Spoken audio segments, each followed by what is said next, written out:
Hi there. I have a little intro there about myself, and you can check it out if you want to. My live tonight, this is my second one.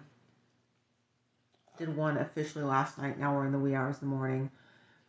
Is going to be about basically the U.S. government, Merit System Protection Board, U.S. Department of Veterans Affairs, Veterans Health Administration, and yes, I'm eating. This is my late dinner. So, I'm going to read the quote final order from the Merit System Protection Board to really illustrate how pathetic the civil service system really is. It took nearly 10 years for them to get around to issuing the final order, which I don't even care about, by the way, anymore. I had the misfortune of working at Veterans Health Administration, which is one of multiple arms of the U.S. Department of Veterans Affairs. Almost 10 years ago, I quit. 2015. Wish I hadn't worked there, but I did. And this final order, which is a legal document, is an embarrassment. It just shows how bad the U.S. government really is at taking care of its citizens, i.e. me. So, I'm not the only one. A lot of other people have been through worse. And sadly, these documents are all public. So anyone, at any time, can Google this and find out about it. It's called Merit System Protection Board. Google it. It's a government website. And it shows, it's a horrible, website, organization, everything, but also shows this information, all these legal decisions that they've made to basically harm people. It's a very callous organization. It's supposed to help protect the integrity of the federal government agencies, like any of the ones you think about Federal Bureau of Investigations, the Department of Defense, the U.S. Department of Veterans Affairs, the State Department, basically any kind of federal agency. The Merit System Protection Board could be potentially involved in. And they shouldn't be. The civil service system should not exist. I've done countless videos on this topic. You can check out my TikTok profile. You can also check out my YouTube channel. I'm not a big YouTube fan, but I have a million videos over there about this topic. And basically, I'm also a military veteran, and I compulsively basically talk about these topics, especially centered around Veterans Health Administration. And the reasons why, just in case you want to know, is because I've been subjected to them as both a patient, veteran, and an employee. And I worked for the organization for only a couple of years at 2 different locations in 2 different states, but that was enough to really scar me for life, I guess you could say. And no, I've literally never gotten over it. So, try to see if there's a way I can add an overlay. This is only my second time using this, and I don't think there is. If there's a way of adding an overlay, feel free to drop a comment about that. So anyways, I'm going to go ahead and get down to business because I want to cover this. So the pages 7 to 11 are basically my appeal rights with the U.S. government if I want to appeal their denial. And basically the document, long story short, is me asking for assistance back when I was an employee, around the time I was an employee there, dealing with whistleblower retaliation from the U.S. Department of Veterans Affairs. And of course, it's a labyrinth and it's endless, and you just go down this rabbit hole that you'll never get out of, basically, most people. And it's so complicated, I wrote this book called Veterans Affairs Whistleblower Retaliation. Well, the book is in draft. I have not finished it. I'm going to self-publish it. It's on the cover, it's on another video, and it's on my website, womanmilitaryveteran.com, if you want to check it out. But it is not published at all. And I sometimes wonder if I'm ever going to finish it, because it's written, but I wrote it before tools for editing and grammar existed in the last 10 years. And so now I'm trying to backtrack and catch up and add in all these different, edits to it. And it's just so convoluted and so time consuming. I have so many other competing priorities because this is a really bad hobby. All right, so here it is. Here's the document. United States of America Merit Systems Protection Board. Vanessa Leck, appellant, versus Department of Veterans Affairs Agency. And yes, this is literally all public record. It's such an old, it was so many years ago when I asked for assistance and they never like bothered to get back to me. And that's a whole long story because our government is basically very ineffective in many ways, that they have my like city from literally more cities ago than I can remember because I've moved multiple times since then. And, you know, I had asked them essentially for privacy and I was basically told to screw off essentially, and that they wouldn't bother to, hey, squirrel, what are you doing here? I see you over there. He's in bed right now. I'm over here complaining about the Merit System Protection Board, Veterans Health Administration, and basically the U.S. government. So you're about to really be in for more information than you wanted to know about the situation. Anyways, I'm going to go ahead and get to my document here. So, final order. It says the appellant has filed a petition for review of the initial decision, which basically blown off like right away because I blew a deadline, didn't know existed. No one told me my rights. Yes, I consulted and even hired a useless lawyer. There's a large volume of useless lawyers in this country, which are a part of this broken American legal system, a part of the broken U.S. government, and on and on. And I wouldn't be surprised, honestly, and it even says the names of people here. I don't feel like Googling them because it's a waste of my time, if they might be lawyers too, because the callous disregard they have in this document is just shocking. And I mentioned that they might be lawyers because when the topic of a lawyer misconduct was brought up in this document, they actually called it garden variety excusable misconduct. Okay, that's right. This is a direct quote from Merit System Protection Board, U.S. government agency. Garden variety excusable misconduct. That's the quote by a lawyer. And so it's like, since when did neglect become of a client that you're paid to represent become excusable? That's a whole nother story, and I'll get into it a little bit later. But I will tell you that I did not report that lawyer to the bar in that state because I felt it was a waste of my freaking time. And I'm glad I didn't waste my time because I wasted my time enough with this government as it is. And the lawyer oversight in this country is a joke. Okay? It's a complete joke. And they're a part of the problem. You have lawyers supervising lawyers that want to help people get over. And they call it a self-regulating profession for a reason. It's designed by lawyers, for lawyers, not for the general public. And I have a serious issue with that. And I've dealt with enough lawyers at this point, enough states, and studied the issue to know what I'm talking about. And I actually wrote a chapter called Legal Abuse, which is all about legal abuse in America and how it systemically oppresses American citizens, denies justice to Americans. And it's a serious issue. I have a book they did publish. It's on womanmilitaryveteran.com. It's called Justice Denied: Confronting Systemic Discrimination in America. And I'm not just talking about like discrimination issues. Like, yes, that's a big issue, but like the government in this country, and the government, and I think all countries, is failing its people.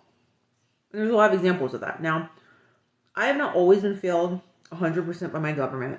Like, I'm not one of those people who's black and white, all or nothing. But I've been failed enough to where I feel like I have a loss of faith at this point, because the document I'm going over further validates why no one should have faith. And even if this had been approved in my favor, I still wouldn't have wasted my time moving forward because it's a waste. Same reason I won't appeal it again, because I realize it's wasting my time. And it's just a game that's rigged to harm people, harm U.S. citizens.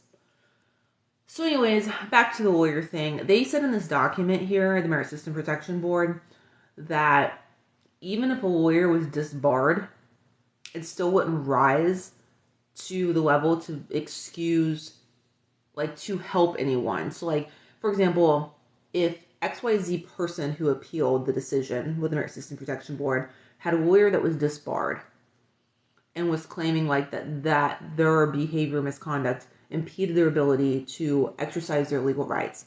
Well, then they're saying that we don't care, it's not our problem, it's not our issue. And basically what legal documents I see a lot do, and this one does, the Merit System Protection Board, is it goes around and it cites all these different legal cases as an excuse and justification to harm people, basically. And that's what they did in mine. They've done it countless others. There's one I read just within the last couple weeks.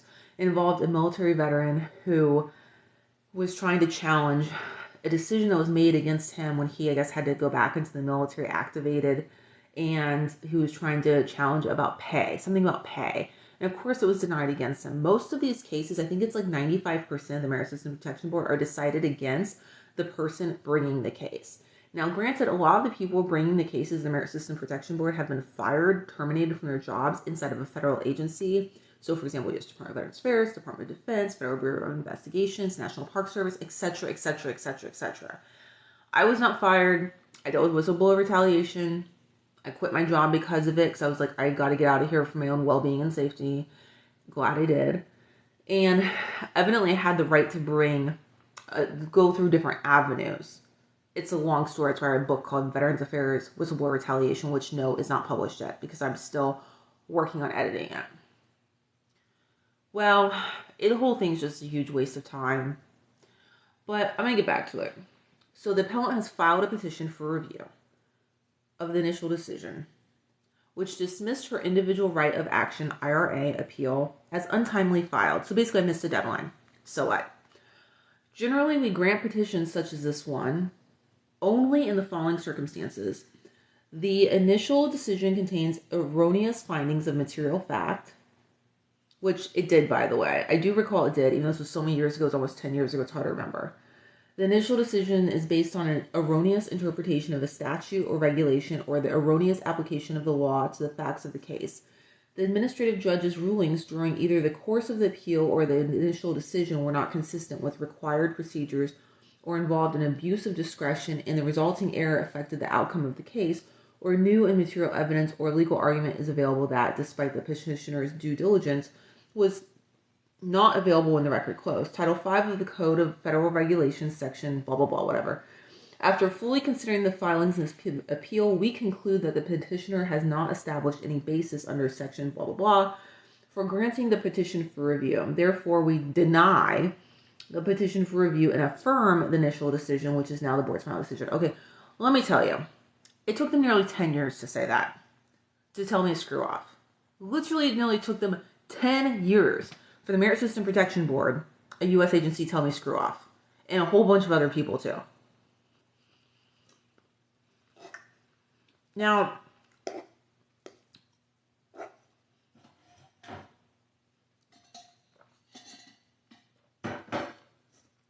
a lot of people like to blame certain politicians for all of this. This isn't a person, one person or one politician problem. This is like a systemic government failing type problem. It's not one person that's the problem. They're pretty much all the problem, okay? Because I see people fighting in my videos, and they're going at it in the comment section about, how so-and-so party's the problem, you gotta vote for this party, or so-and-so's politician's the problem, you gotta vote for this politician. No, they're all the problem. They're all the problem. This is a governmental problem. This is not a one party or another party. Both parties, all these politicians have been enabling this kind of dysfunction that I'm reading out loud for literally generations. This is an on-purpose problem.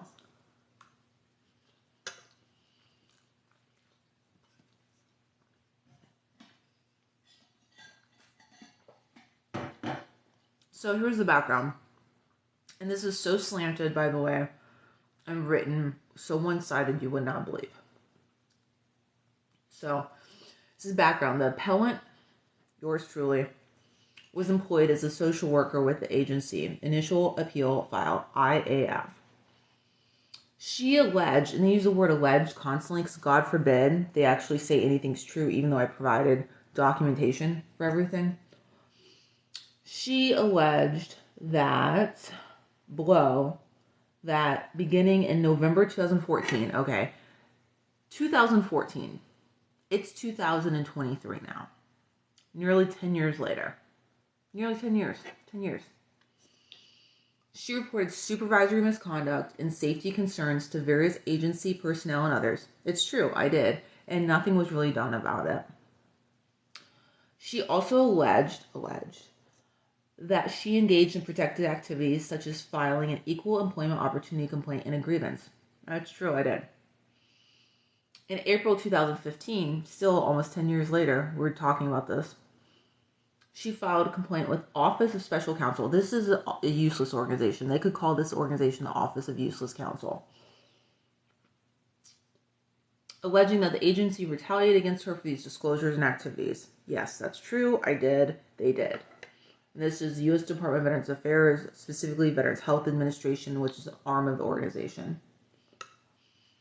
By letter dated August 31st, 2015, OSC Office Special Counsel closed its investigation to the appellant's complaint and advised her that she may have the right to seek corrective action with the board.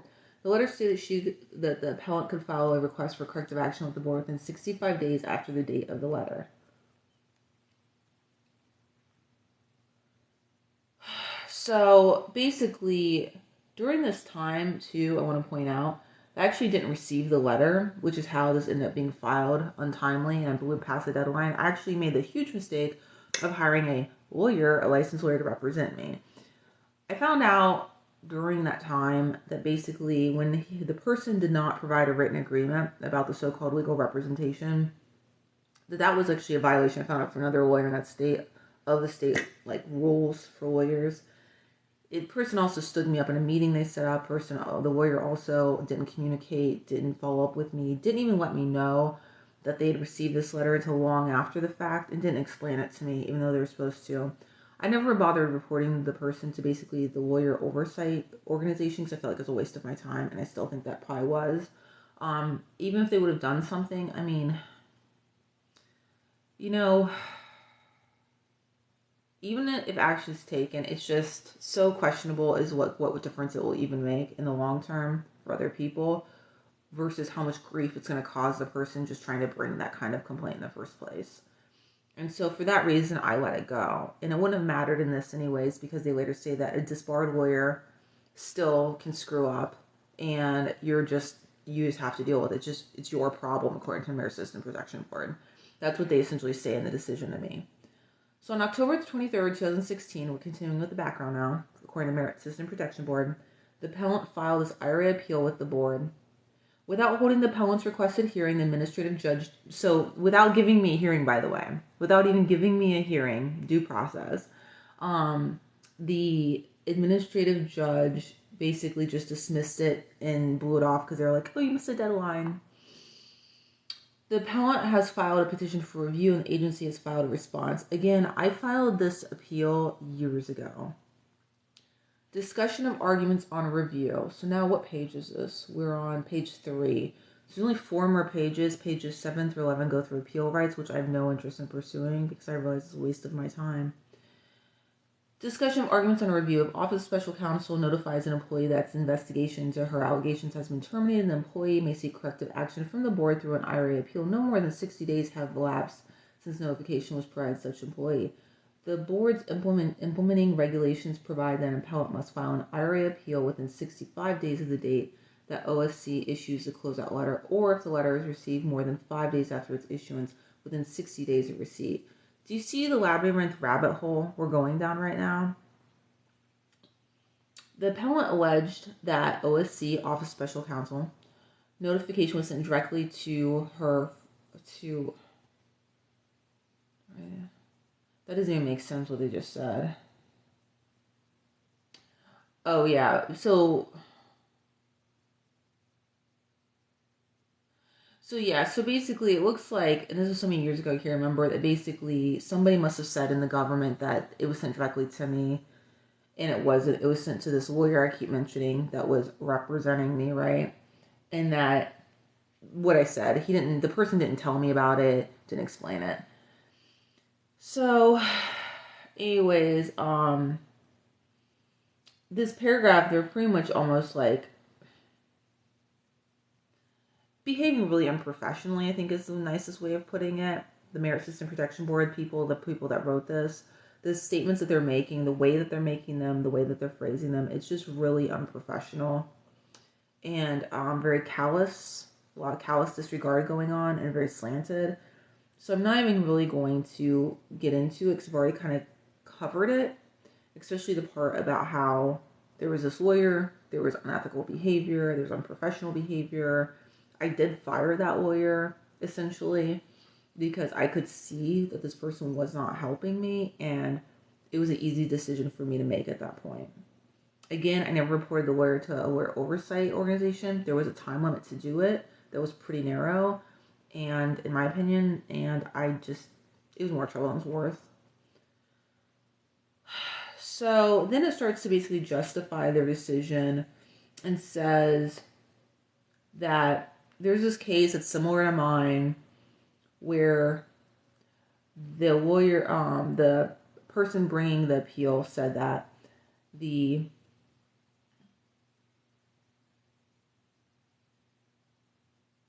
basically said the same thing I said about the lawyer problems, and they just blew them off too. That's basically it. And they basically make a lot of excuses through all this with a lot of legalese in different cases about why it's justifiable to deny me any kind of justice or assistance. And again, justice delayed is justice denied. This has been almost 10 years since all of this took place. And what are you really going to do at this point? The whistleblower retaliation was almost 10 years ago.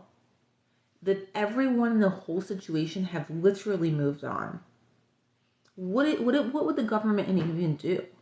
I mean, they likely aren't going to fire anyone who needs to be fired.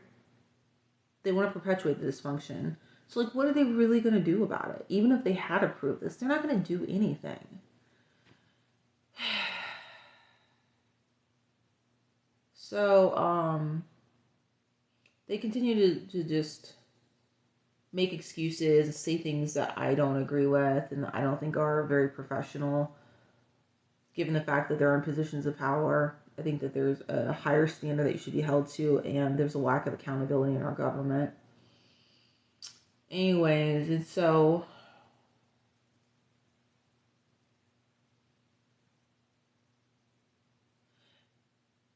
it says, the thing about the not checking the mail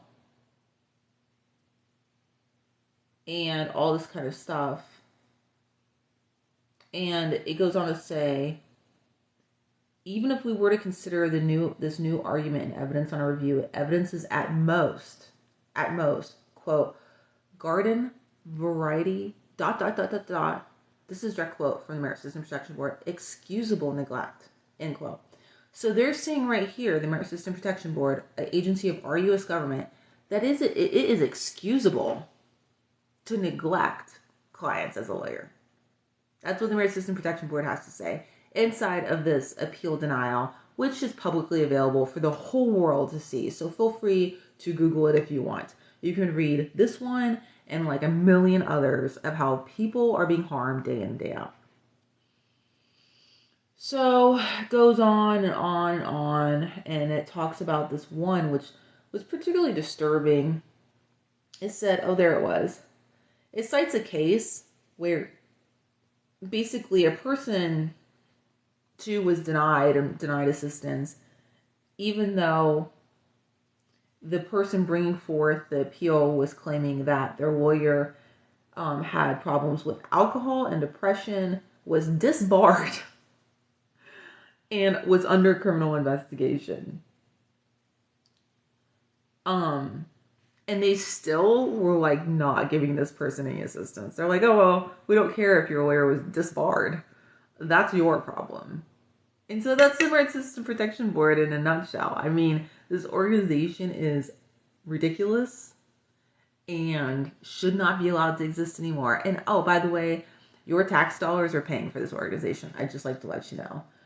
So if this, like, adding insult to injury, they selectively quote me on different things, which is really just par for the course with legal, the legal system and how you can really abuse the legal system to harm people in this country, and how the government definitely is able to do it at will because they control everything. But it says on the very final page of, was it page 6 before it starts talking about appeal rights, which I don't plan to exercise. It says, finally, the appellant has requested that her, quote, name and all identifying information about, end quote, her, quote, be excluded from any public files regarding this matter, end quote. Yeah, that's right. I wanted some privacy. Been put through enough hell, wanted some privacy. And also wasn't informed that this would be a public file until after I'd filed all the paperwork.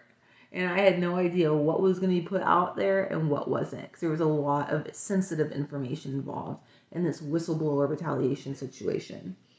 So it goes on to say a litigant seeking anonymity before the board must present evidence establishing harm is likely, not merely possible, if her name is disclosed. And then it basically makes an excuse about like why this is okay to just blow me off, and it just says denies my request. It's like, it doesn't take a genius to understand that the more information a person has out about themselves in the public eye that's sensitive, that's one internet search away, that it could be and is likely to be harmful. Yet the Merit System Protection Board, a U.S. government agency, still saw fit to stick it to me. Give me the finger, so to speak. And do whatever they want. So like literally this is just on the internet. So I already made a blurb about this in my book, Veterans Affairs Whistleblower Retaliation, in the draft. If I ever get to finally finishing editing it, maybe I'll publish it one day. But I will read you this excerpt before I hop off of here for the night and call it a day. And it is my thoughts on this that I typed up in this draft this evening. Because I really couldn't say it any better at this point. Let me see if there's any comments here.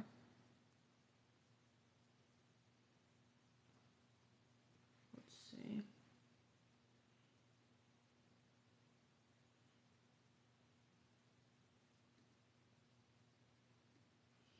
Okay. After an agonizingly long period, I finally received the United States of America Merit System Protection Board final order in this month.